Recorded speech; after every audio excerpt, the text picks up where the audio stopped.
Tonight is the night of your bi-weekly poker game.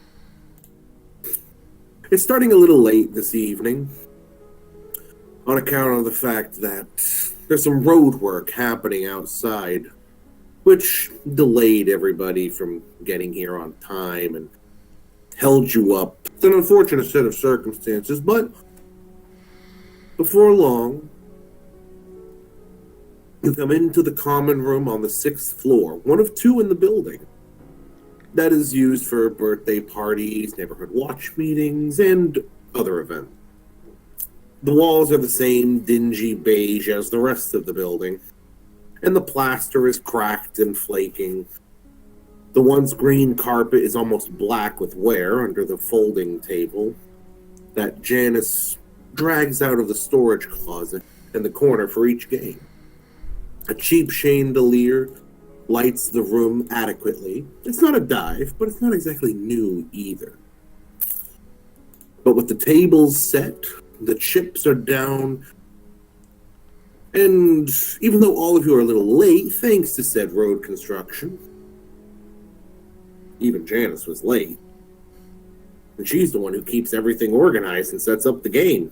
But there she is, in her green dealer's visor, shuffling the deck. She smiles at each of you as you take your seats. "Sorry, guys," she says. "I didn't have time to get snacks together. I figured it would be best if I got you set up before going to run back down and grab them." She starts divvying out the cards to each of you. Cards in front of you as Janice sets down her visor on the table and just very quickly motions with her hands to, "She'll be right back."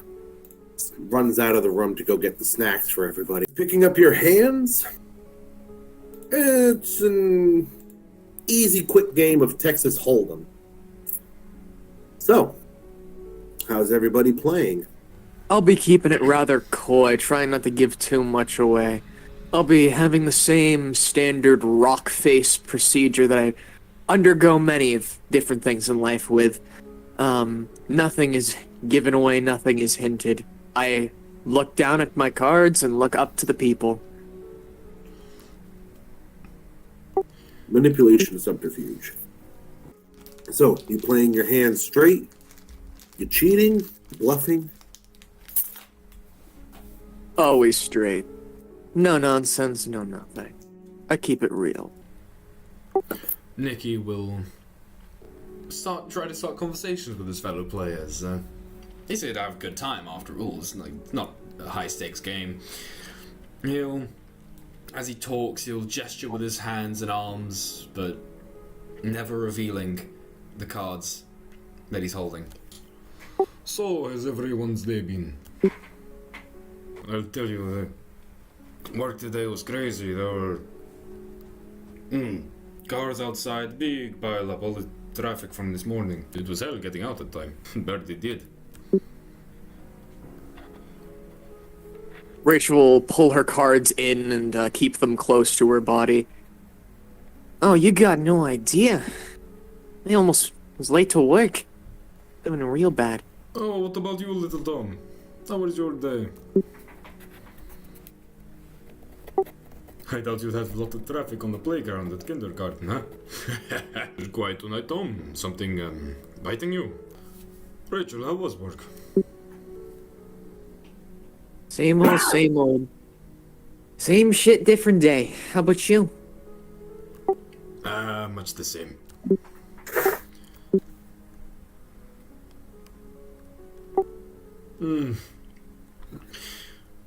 Luckily not many stories to tell from the store. The most eventful stories are never once wanted to be rewritten, you know? Of course. Some of them shits you don't want to remember either. No. Well, it sounds like yours wasn't too eventful, and I'm good, and that sounds good to me. Thank God. Last week was fucking brutal. It was. What happened? Found a kid face down in the rain. Dead. Left alone in the middle of a parking lot. Don't know who did it, don't know why they did it. It's another fucking mound of bullshit.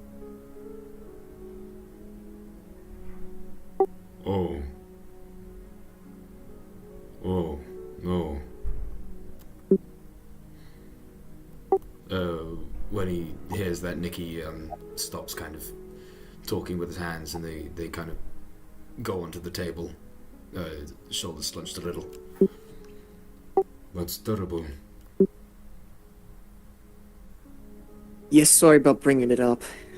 Didn't really think about that. Let's get back to the game. I'm trying to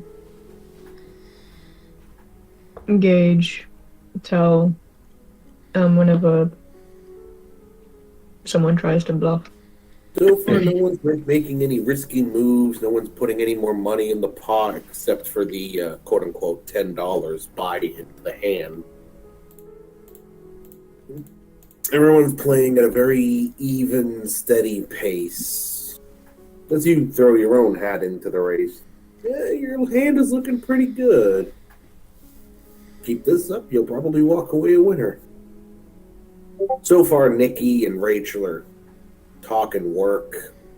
Nothing that really stands out to Thomas. Maybe he can liven the conversation. Tom, how was kindergarten? Nicky says with a grin. Rachel will turn to him expectantly. Has his elbows on the table as he's holding his hand or deck or whatever it is. His form-fitting clothing, kind of showing off his physique, as he just kind of, with a laid-back, calm smile, says, "University wasn't too bad, same old, same old. Problems with the roadworks only really happened on my way coming back." You don't say, she'll say as she leans in a little bit more, keeping her hand to herself. What do you think they're working on out there? Didn't expect it all come so fast. Where roads are, I doubt it's potholes. There are too many to start fixing now. For sure. The game's moving along. Janice should have been back with the snack any time now. Suddenly, from upstairs, you hear 2 gunshots, and then after a few seconds, third one goes off. Almost immediately, there's a tiny, almost imperceptible shudder in the building. A minor earthquake that shakes the poker chips on the table, sending some of them even toppling off the tops. Nicky immediately stands up, puts his cards face down on the table, and says, Tom, under the table. and gets up and, puts his ear to the door. Rachel immediately draws her gun and is about to go check on everything upstairs. She stands up relatively fast. I gotta go check that out. Meet back up. Something's going on. Yeah, sounds like there's a lot of gunshots. Mike would have, before being relaxed, somewhat lunched in his chair. But hearing the gunshots, his attention is immediately drawn to where the was coming from. And he'd get down under the table, as Nicky said.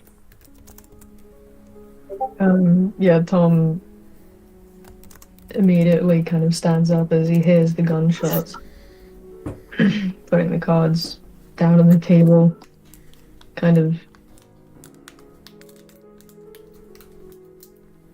trying to gauge what's going on. Nicky, roll a wits and alertness. You hear footsteps approaching the door.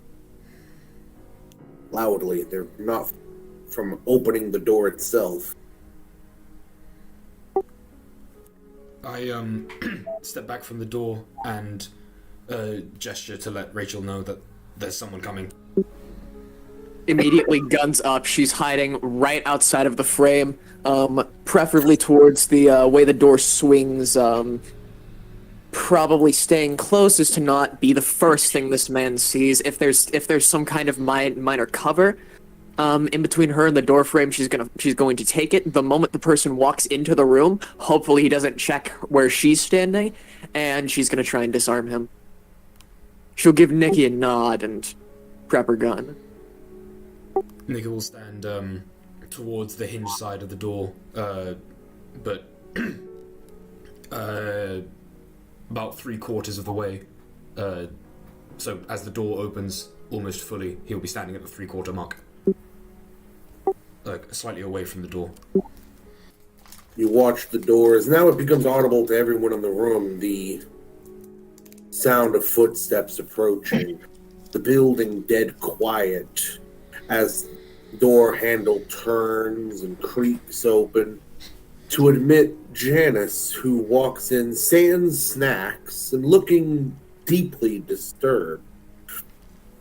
Without even noticing Rachel and barely realizing that there's a very aggressive and ready to go Nikki in front of her, she just starts speaking aloud. Okay, look, I'm sure it's my fault, or maybe the elevator's broken, but I can't get down to my apartment to grab the snacks. Could you come show me what I'm doing wrong, please? It's only now that she looks around and actually seems to notice that. Deeply troubled and concerned for Janice, and leading her to a chair at the table. Janice, are you okay? Come on. She Sit down. tries to push aside your hand. No. Please. Come take a look at the elevator with me. I'm sure it's just something I'm doing, but it's... She looks up pleadingly towards Nikki. Nikki looks into her eyes, searching to see if this is Janice or some witch-possessed thing. Thomas kind of glances over their shoulders, kind of looking behind them to see where she came from and, in the direction that they heard the gunshots. Rachel's going to try and secure the perimeter, step outside, take a look out, aim her gun down the hall, and once it's all clear, if it's all clear, we'll go from there. Janice is Janice, of course. Nikki doesn't know about anything supernatural. It's freaky, but, it's the gunshots. Why? And Janice hasn't hurt a frickin' fly. You're just high-strung, I guess. Thomas, outside the doors, you see Rachel going through it. It appears to be the same hallway you've traversed down time after time after time.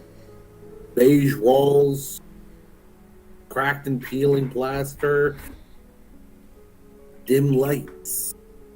You've seen it a million times before, and there's nothing particular about it. And Rachel, for that matter, it's one and the same. Though there's a strange quiet.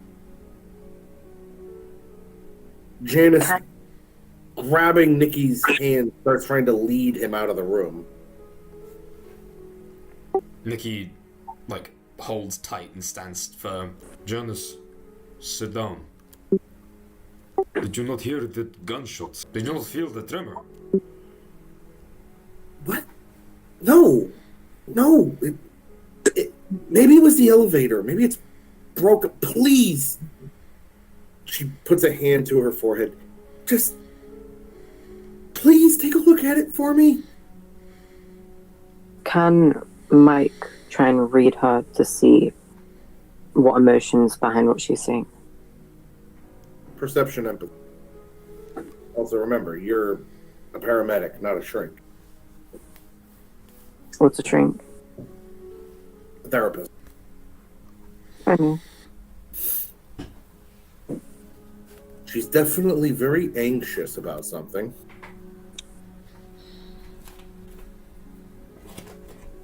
Rachel, upon returning to the room, she'll shut the door behind her, and I assume she keeps hearing Janice talk about going to the elevator. Rachel raise her hand up, the one that's doesn't have the gun in hand, and she has the gun face down. Oh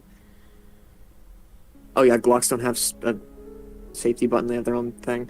And she's gonna point it down at the ground. Nikki, don't take her to the elevator. We're calling the corpse. Keep her here. If she moves, don't fucking let her. I don't like what's going on here.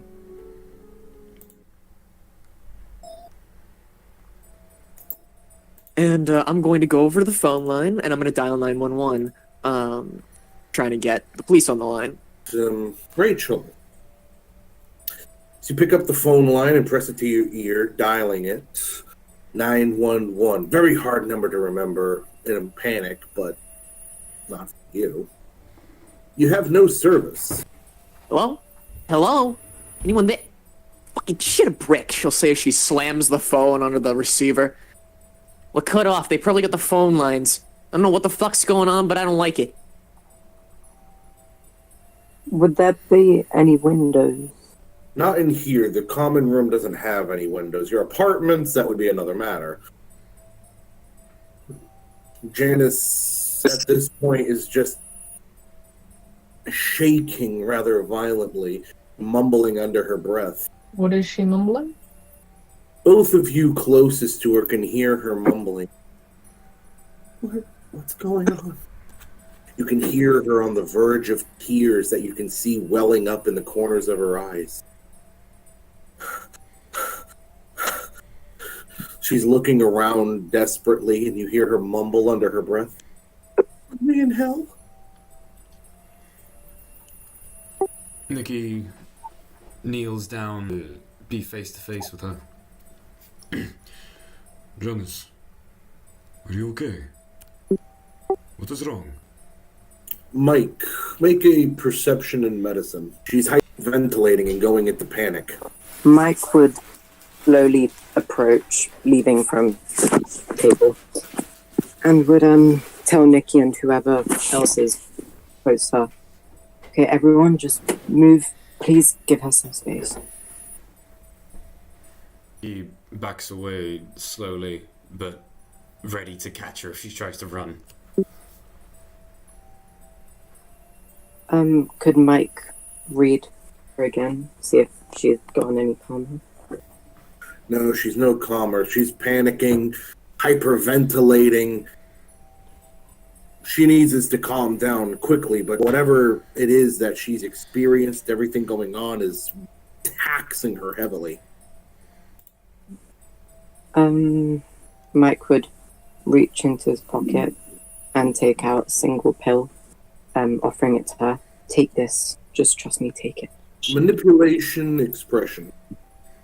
She shakes her head and just starts muttering. Tears begin to leak down past her cheeks as she starts sobbing, snorting, as she clutches onto herself, shaking, breathing heavily. Mike would try again. Look, you need this. This will help you.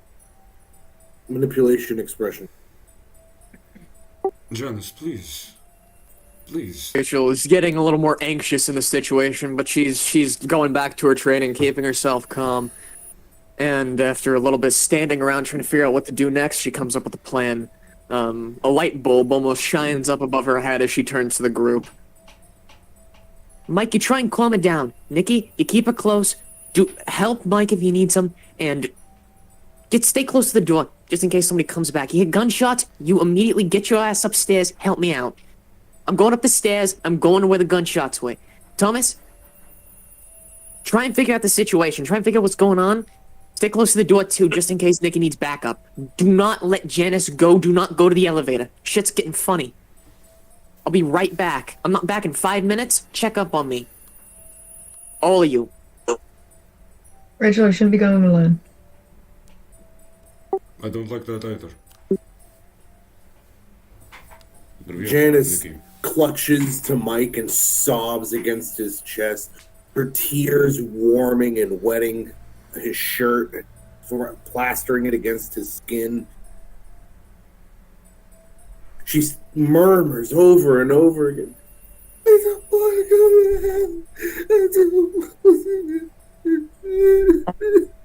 hell. Mike would hold the pill in his palm, making a fist, and would just hug her, trying to soothe her. Does anyone have water? Nikki goes to his bag, gets a water bottle he took from the store. It's to Mike. Mike, taking the water bottle, he'd hold the pill and bottle in the same hand, using his other hand to lead her onto one of the chairs, and would give her the water. Come on, you need to relax. You need to just breathe slowly. Manipulation expression. She starts to calm her breathing a bit. And once calm, she looks around as if realizing something. Where's everyone else?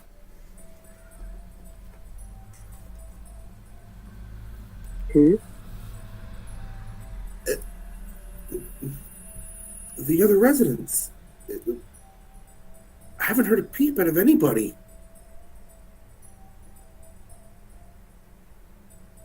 Probably being quiet from the gunshots.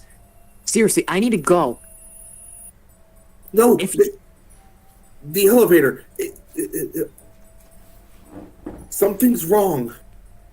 I was trying to go get the snacks that are in my apartment. But it wouldn't let me. Kept bringing me back to the same floor. Out of character, does the building have stairs? Yes. I'm going up the stairs. I'll be back in 5 minutes. Stay here. Unless one of you fucks know how to shoot a gun, know how to swing something. You're staying here for your own safety. Why don't we all go downstairs and leave? Because we don't know what's going on in the building. If they've got the phone lines to the building, we can go to another place. Surely. You stay here, I'll scout out the area. We'll go from there. I'll be back in 5 minutes. I'm not going alone. Nikki begins to follow Rachel. This is my job, trust me. I do this shit on the daily. Not alone. Fine, for the love of God. Nikki, fine, come with me. Grab something heavy. You two, keep Janice comfy. Nikki grabs one of the stools.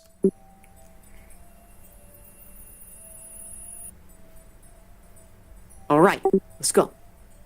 And she'll put both of her hands on her gun, lowered to the ground, and she'll start checking corners, scouting the area, peeking around corners with her gun out, leaning, full-on Rainbow Six Siege treatment.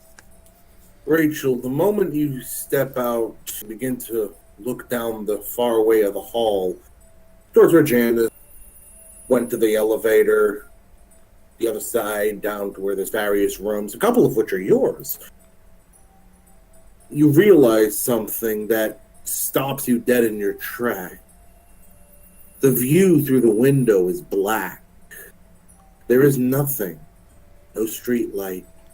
No stars in the sky. It doesn't seem like they've gone out as much as vanished.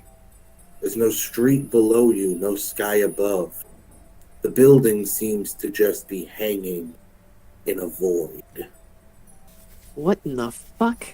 You seeing this shit? Nikki follows her gaze. What the fuck?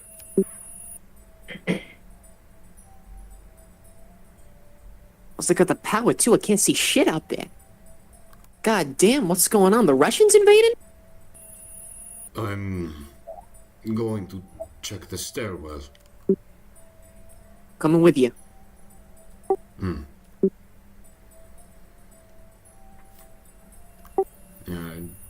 Go in the direction of the stairwell, listening for any more noises. The nearest stairwell would take you down to the 5th floor, where the maintenance room is kept, where they keep keys to the elevator, and, well, unfortunately, even to get to the 7th floor, penthouse, you do need one of those keys. Brilliant. So, stairs or elevator? Stairs. Fuck the elevator. I don't like what she's talking about. Whatever we need to get, we can get down there. Got my badge on me. Won't think twice. Alright. Stuck up. She'll give him a nod and stay real close by, stacking up. Nikki opens the door slowly with one hand, the chair in the other, braced to whack or throw. Michael, Thomas, are you going with them? Mike would ask Thomas if he has any alcohol. Thomas turns to him. Be back. Alcohol? No. They did it might make this night go a bit easier. Mike would turn to Janice. In your... What exactly do you have? I got chips, sandwiches, some sweets, soda, a couple of drinks. What drinks? Soda, some, just, she rubs her brow. Some beer. Nothing special. But when you went to the elevator, you couldn't get the right floor? No.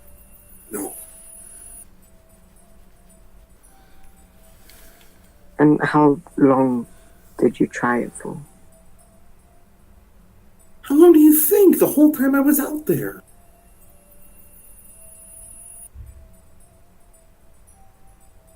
I'm so confused. Did it not budge or anything? I can show you. Explaining it makes me sound like a mental person. And I'm guessing you haven't been doing drugs or... No, nothing like that. No. Thomas? Could you just step out of the room for a second, see if you can hear where Rachel and Nikki have gone? Or hear them at all? Just for a second. Thomas goes over to open the door just a crack to kind of like see down the hallway, hear out for Nikki and Rachel. No sign of them. Looking side to side, it's clear they've made their minds up on a direction of some variety and gone that way. If they wanted to do what Rachel was talking about and investigate the 7th floor, they would have to get one of the elevator keys because the 7th floor is private. Mike would ask, could I borrow that? What? Why? I'm just thinking if we end up having to go to the 7th floor and need the maintenance key, maybe we could pick the lock with that. It's the best thing we've got. Why don't we just go get the maintenance key then? Yes, but we'd be spending time, and who knows what's there. Remember, there were gunshots. And where did those come from even? I didn't hear them. So you went into the lift, and you didn't hear a thing? No. It's one of Have you seen this elevator? It's one of the old mechanical ones. Mike would kind of shake his head a bit and hold his second as he leans forward on the table. Rubbing his eyes, he'll finally pick himself back up, getting off of his chair. Thomas, how long has it been since they left? Checking my watch, how long has it been? A few minutes. Thomas, your room is where exactly? Maybe we could try and get to our rooms quickly, get our stuff in, go.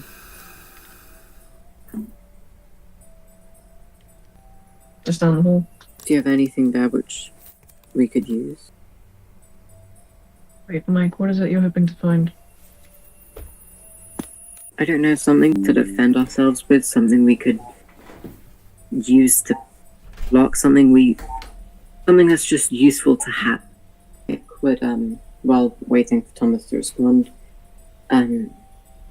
return the pill back into its bottle, and would Janice have drunk all the water as well? She would have sipped it. Okay. He would take the bottle and put the bottle into his bag. As you begin to descend onto the 6th floor, you can move down the hallway, which mimics the appearance of all the others. Which one of you is leading? I am with the chair. As you walk, you feel as if you've walked in front of an open furnace. Your skin feels tight and sweat beads up on your forehead. As far as you can see, there's no physical source for the heat. And stepping back, you immediately feel cooler, like a fever is broken. You almost step into Rachel as you step away from the heat.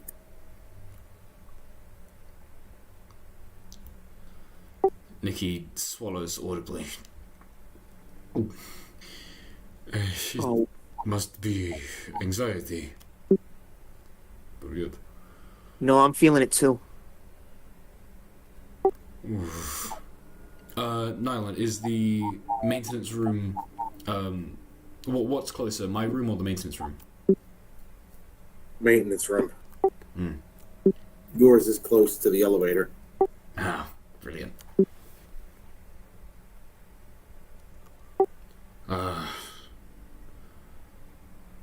Let's go through.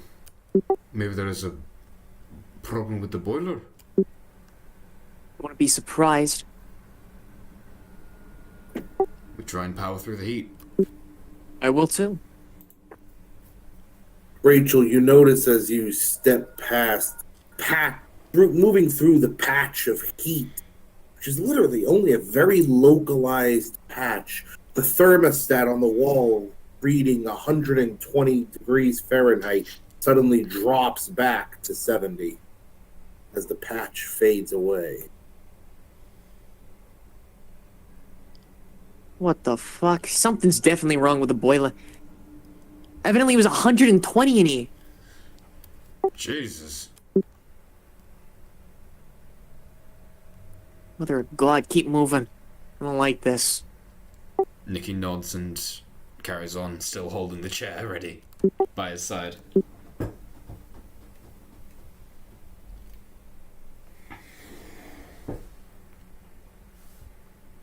As you continue to move through the 5th floor, you suddenly hear a riotous laughter of the insane and a wet gurgle.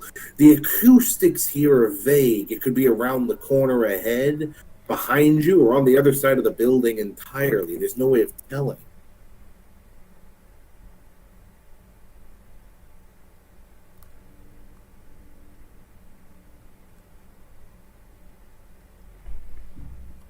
Oh, mother of God. I don't like this. You know what? I have a better idea. Let's get her back to the stairs. Let's go to my room. I have a shotgun and a container. You know how to use one? Perfect. Let's go. Back up, real quick. We'll be back down here and get the keys. Move from there. Nikki will place the chair down, like legs down, and follow Rachel back to the stairs, still facing the corridor.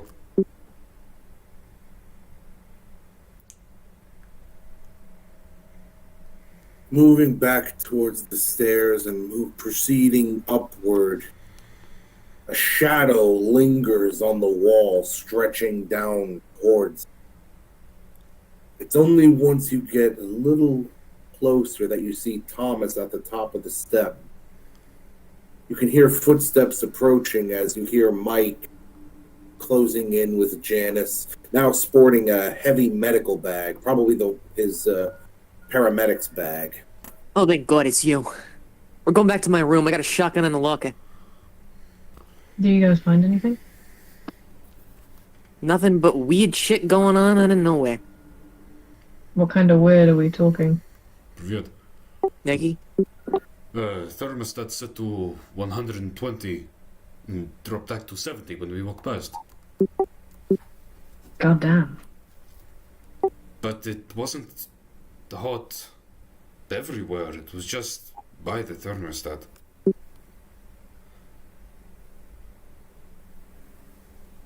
Some kind of malfunction? Gotta be. It must be the boiler. We're getting the shotgun and going back down. First, we should try and pick the lock. I'm not risking shit. But if it's unbearable down there with the heat, then why keep trying? There's only a patch. Gotta be something wrong with the boiler. We must have been by a vent or something.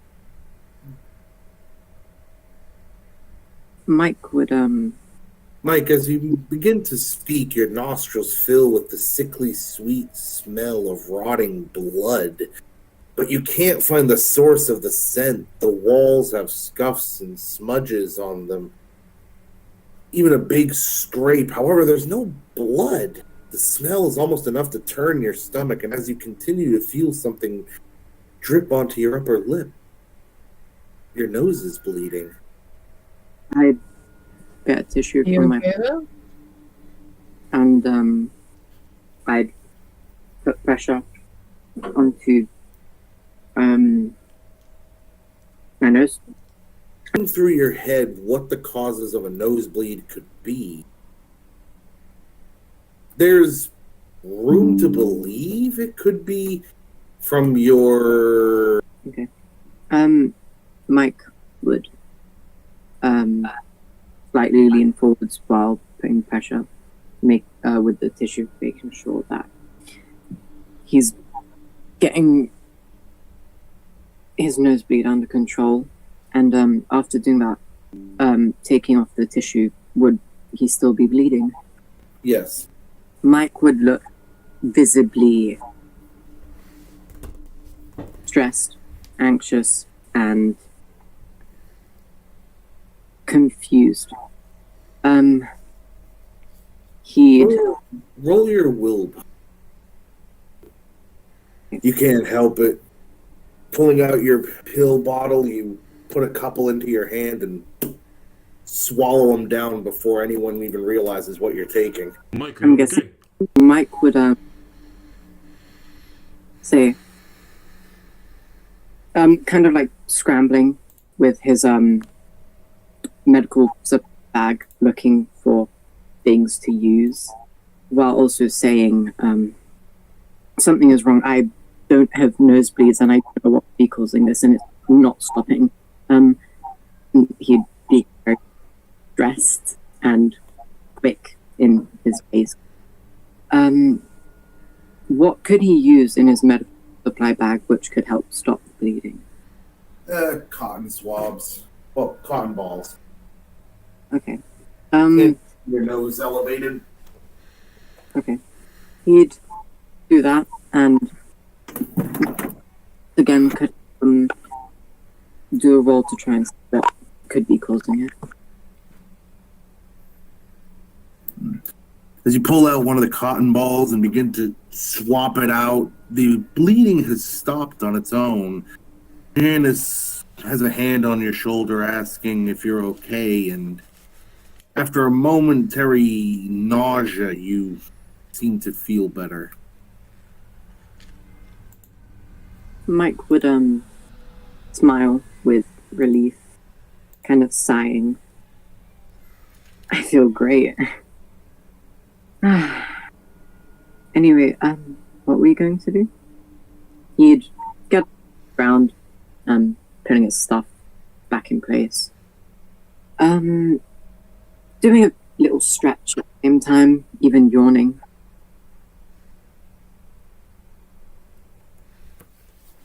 Grabbing a shotgun. Come on, let's go. Might be some other shit in my house that we can use. Good, yes. I'd be more comfortable with a gun in my hand. Be more comfortable with everyone having guns in their hands. As they start walking together, Nikki mutters, not everyone. I mean everyone here. I know. And just keeps walking towards her door. She'll look at him confused for a second before just kind of shrugging it off and keep moving. Getting to your door, 6E across the hall from 6F. Don't really see much of that guy. Buddies with the the dude on the 7th floor, but crack open the door and head inside to collect your gear. What's your apartment look like? Go ahead and describe it. Well, Rachel, being an avid sports fan, has several things from her hometown, as well as carryovers from her father. Boston Celtics posters, some framed tickets from the Knicks. A lot of basketball stuff. There's even a signed basketball. She must have spent a lot of money on that. In addition to that, there's a couple things of Red Sox paraphernalia lying about. A lot of leather as far as the seating goes and everything, and a lot of darker wood. The kitchen is pretty basic, light wood cabinets, which contrast with the dark wooden furniture, white appliances, though clearly not to the point where they start reeking. And general soft, warm white lights rather than the blaring phosphorescence of what you might see in a maintenance room or things like that.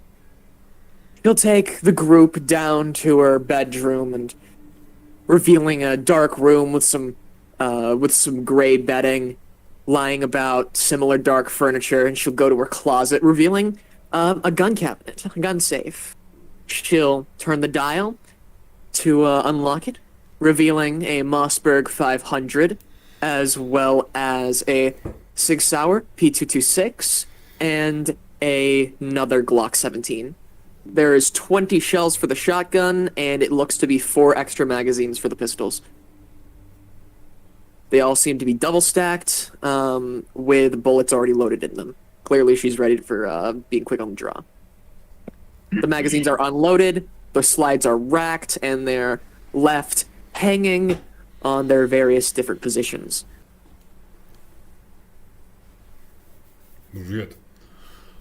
Oh my god. You have the entire precinct out already? Want to stay safe. After what I ate upstairs, it was the best damn idea I ever made. $2,500 over the last 2 years well spent. Yeah, take this. She'll hand Nikki the shotgun and then hand him the 2 boxes of shotgun shells, 10 in each box.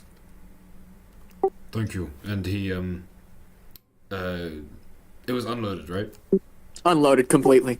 Yeah, he fully loads it and, stacks the mini shells on the, like if there's a side carry, he stacks them in there. Side carry, it's a pretty basic one, but you do notice it has been made for CQB, and you can fit, 8+1 in the shotgun. So he racks one and puts the 8 in the tube. He keeps a couple of shells in his pocket. You'll pick up the SIG P226, and load one of the magazines in it, racking the slide, before sliding the magazine back out and putting an extra bullet in the top, then loading it once again. She'll put that in her holster and then hand the 2 Glocks to Mike and Thomas.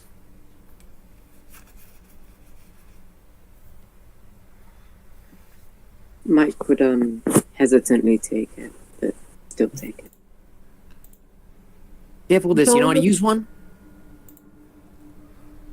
I've never used one, but I could try.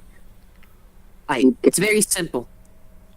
You aim, you make sure your front post is lined up with your 2 back posts. You point it, you make sure they're level with each other. You squeeze the trigger. Don't close your eyes. Don't panic. Both hands on the grip. Janice holds out a hand, trying to push the gun away from Mike. Are you even allowed to own all of these? Yeah. Got my permits and everything. And why do we need all of these? It's gunshots in one floor don't mean we need an arsenal to go downstairs. Better safe than sorry. I don't like what's going on here. I don't like the entire situation. Something a lot worse is going on. Live in this building. What if one of them gets hurt? What if we get hurt because we don't have guns? Exactly. Trust me, Janice, I've been in this job for quite a while. I've been shooting guns since I was a wee little lass, okay? I know what I'm doing. This is for the best. You don't have to carry one if you don't want. No blood on your hands. Just stay back. Be safe. I'm already hesitant as it is to let everyone else be here. But they want to come with. I can't tell them no, and it would be nice to have some backup since the precinct's fucking dead.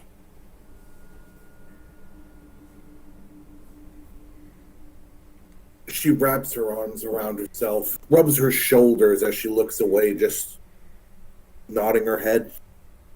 She clearly doesn't have the will to fight in this situation. Alright, we good? Everyone ready? These extra magazines. She'll hand a magazine, 1 magazine to Mike and 2 to Thomas because Mike already has a magazine loaded in his gun. She doesn't need more than 1.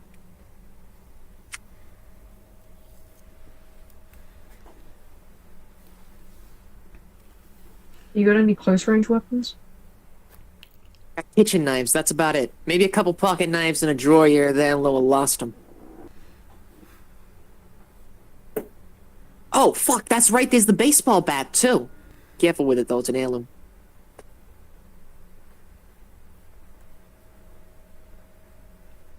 She'll, walk over to her nightstand, reach in between her bed frame and the mattress, and pull out a baseball bat. Here you go. It's a wooden baseball bat made out of hickory. Solid, simple. Gets the job done. Wrapped with a nice leather handle. It seems to be signed by someone. Brilliant. Doesn't seem to be anyone big, though. Not any Red Sox or anything like that. Probably somebody from a minor league or something even lower. Thomas. Sorry. Oh, I was about to say, she must really like baseball and basketball. Thomas takes it kind of like looking at it in his hands, and he just gives her a smirk and says, "Got nice taste." Damn right I do. You are from Boston, aren't you? In New York, but they're close enough. My pop's from Boston, so kind of runs in the family. You know how we New England types are. Stubborn as fucking rocks. Yeah. I've met some. My God, I'm sorry. Quite suddenly, Mike would just stomp. Okay, are we going? What pills did you take? And Nikki starts walking towards the door, but like waiting for the others, but just like making progress towards the door. Like, calm down, okay? Gotta handle this, gotta keep our heads about us. We're going. Tom starts walking towards the door. Mike would rub his eyes and then just follow them. Following them into the hallway, you proceed Down the hall, once you came, once again to the stairs, and once again to the 5th floor. This time, as you reach the 5th floor, the walls are scored with scratch marks and hairs. What about the chair? Smashed to pieces. And the worst part is, as you begin to round the corner to head down one of the lengthy hallways towards the maintenance room, you smell something rank. A bloated body lays sprawled against the wall, its blood soaking into the matted carpet. His stomach is torn across with some kind of sharp, ragged instrument. The intestines loop and coil in his lap and spill out onto the floor, blackening and viscous with congealing blood. His face is crushed into pulp. Perhaps mercifully, you can't recognize him. Thomas, Nikki, both of you roll stamina. Rachel too, but your difficulty will be 4. A wave of nausea comes over Rachel as she stares at the absolutely brutal evisceration in front of her. Behind you, you can hear Thomas bracing himself against the wall as he begins to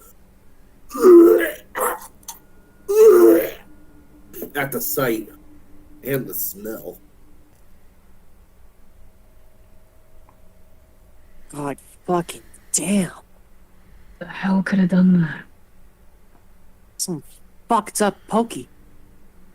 Mike is not frozen, but his mind is like wandering off as he just stares at the body. Janice has moved off to look away, just on beyond the corner you came around, where she seems to be fighting down the urge to vomit. Maintenance room. Maintenance room now. Maintenance room. Let's go. Ignore it. It's not there. It's not there. Thomas just looks away and tries to start making his way to the maintenance room. Mike takes a second to follow behind everyone. Guns up, safety's off. Yep, Nikki is aiming down the hall. As you begin to descend down the hallway, you hear through one of the doorways, "I've got a a wretched pounding against wood, screeches that are utterly bizarre to the ear. On the other side, just past, is 5A, the maintenance room. Nikki is pointing his gun straight at the door the noise came from and gestures for someone else to go into the maintenance room. Rachel will give a nod and try the door, try the fucking, what's it called? The knob. That's the one. The knob on the maintenance room. The door to the maintenance room, as you approach, hangs open, and you hear a rustling within. An iPod lies on the ground just outside the door, the headphones still blaring punk music.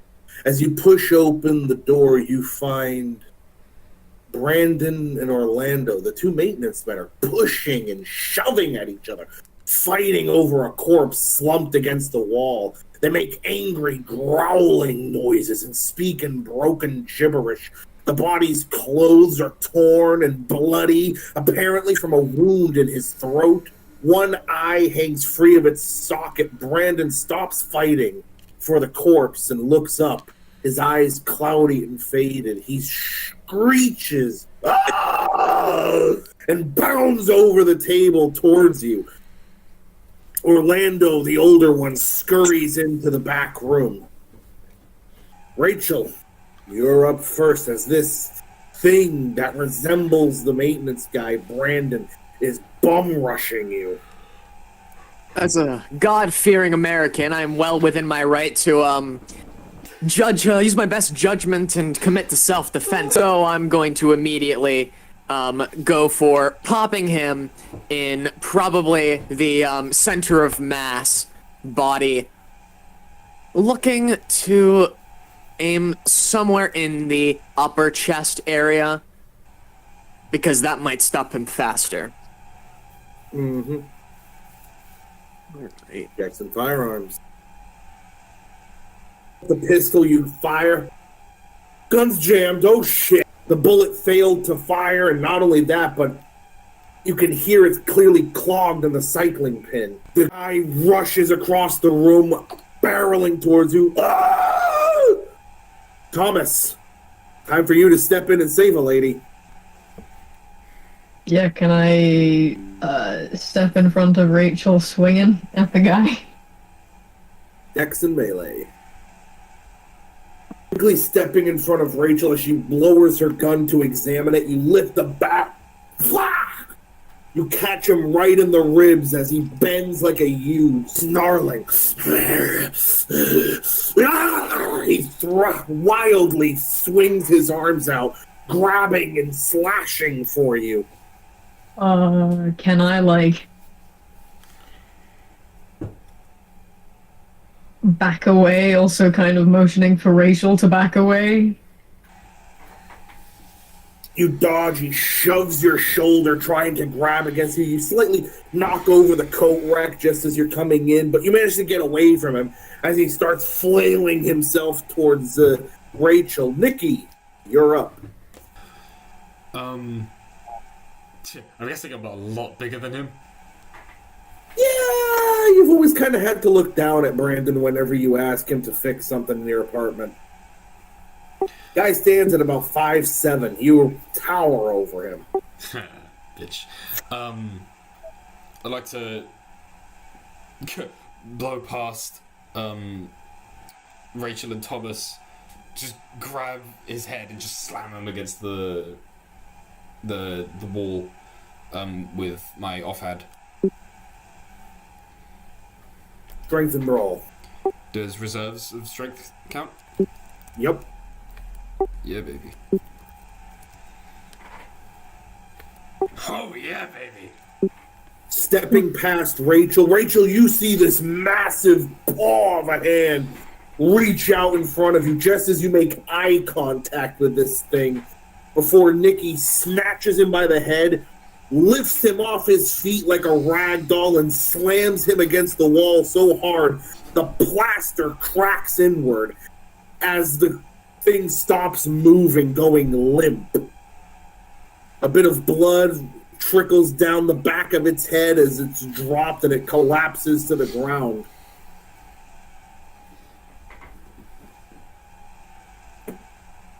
Rachel will breathe a sigh of relief, kind of slumping her shoulders forward as she places her hand on her heart, the one that doesn't have the gun in it.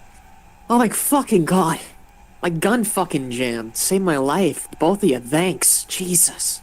Fix it, stay posted, look at the other door. I don't know what's in there. I'm checking inside. Good swing, Mickey Mantle. Thank you. And, What? Nikki holds his gun up and goes to investigate further in the maintenance room. Rachel will begin clearing her gun. What is it? Failure to feed, failure to load, strip cartridge. Can Thomas kind of try and tell what actually was wrong with this guy? Could Michael try and, like, get close to him, but, like, would he be able to tell what exactly was up with him? Physically, the guy is healthy, his skin's the right color. Pupils aren't dilated, they're not sunken. There is medically nothing wrong with him aside from the concussion on the back of his head and the broken rib he sustained fighting the other two. So You have he's no idea what's wrong with this guy. so right now, does he seem like perfectly fine even after being beaten? Yeah, he's unconscious, but other than that, you have no idea why he's acting. Right? Meanwhile, as Mookie pushes further into the apartment, the other one warps out from around the back room, a blade in hand, swinging it directly for Nikki's eye socket. Rachel, what would you like to try and do here? Well, I literally, actually, how close am I to Nicky since he's fucking swinging on him? You might be able to tackle him out of the way or shoot the fucker. Oh, I cleared my jam? No, but you have a second gun on you. Oh, no, oh, yeah, that's right, because Thomas gave me back the Glock, alright. So yeah, I'll whip out the Glock, and I'll try and shoot the fucker. Dex and firearms. I would openly say, nothing seems to be wrong with the guy. I'm extremely confused. As you begin to explain that nothing's wrong, as you try to cope with what the hell is going on, you're drowned out by the sudden brah, brah, brah, brah. Nikki fires a shot and the barrel of the gun jams. The trigger won't come back. It stays primed in the fire position, that's failing to release. With only a single shot fired into him, you're forced to step out of the way as you watch him get riddled with holes as he gives a final and collapses to the ground, a vague green smoke emanating out from his mouth as he collapses. Could I try and do the same thing I did with that guy? Like the other person who just got beaten up with the one now. Just as with the last person, physically, this person is completely healthy, save for the fact that they've just been ventilated and is very clearly dead.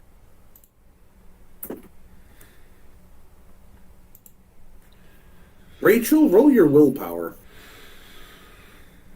Привет. Thank you. Return the favor. Rachel, lowering her gun, is just gonna give a nice sigh, nod to Nikki once again, then reach into her leather jacket pocket, flipping open a flask and downing a little bit of whatever's in it before shutting it, tying it up, and putting it right back in her pocket. Oh, that's better. Would just blankly point at the now dead bodies. I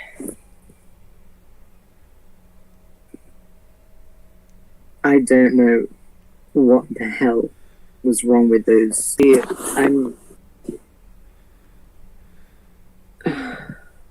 I'm just extremely confused right now. Out of character, you said that there was like a green smoke. Where was that? It came out of Orlando's mouth the moment he hit the ground dead.